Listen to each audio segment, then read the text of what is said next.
Niin mä mietin, että jos me voitais tehdä niinku vaikka joku semmonen pieni elokuva tai joku. Muthan sullahan ei oo edes kameraa. Onhan mulla himassa se Olympuksen HD-kamera, mutta siis niin. Mut eiks tuolta Mellumäestä saa paljon paremmin niitä kameroita, kun siellä on se kameravuokraamo? Joo, onhan siellä niitä joo, mut kun se mun Olympuksen kamera, niin se on kans niin vissiin onks 1080 pikseli mun mielestä kans.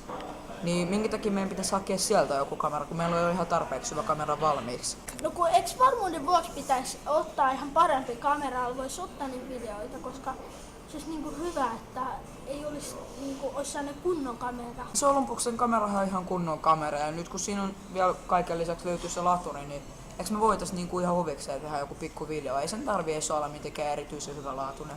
No mut kun mä enemmän tykkäisin, että olisi sellainen ihan kunnon kamera, niin vois aina sanoa sit kaikille, että olisi sellainen kunnon kamera. Niin, mut kun se kamera nyt on ihan hyvä, niin tehdään nyt vaan sillä joko. En mä oikein tiedä, kun mä haluaisin saada se ihan kunnon kamera. En mä nyt mitään Olympiaa sellaista kameraa, kun on se ihan hyvä tolleen varmaan, mutta kun vaikka siinä löytyy laturi, niin eikö se varmuuden vuotta kannattaisi sieltä Mellumäestä käydä hankkissa?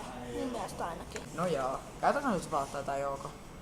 Please, tämän kerran, koska toi on ihan tarpeeksi hyvä kamera. Se on ihan tarpeeksi hyvä laatu. Ei se Olympia ole mikään hyvä. Siis parempi ottaa ihan kunnon kamera käyttöön.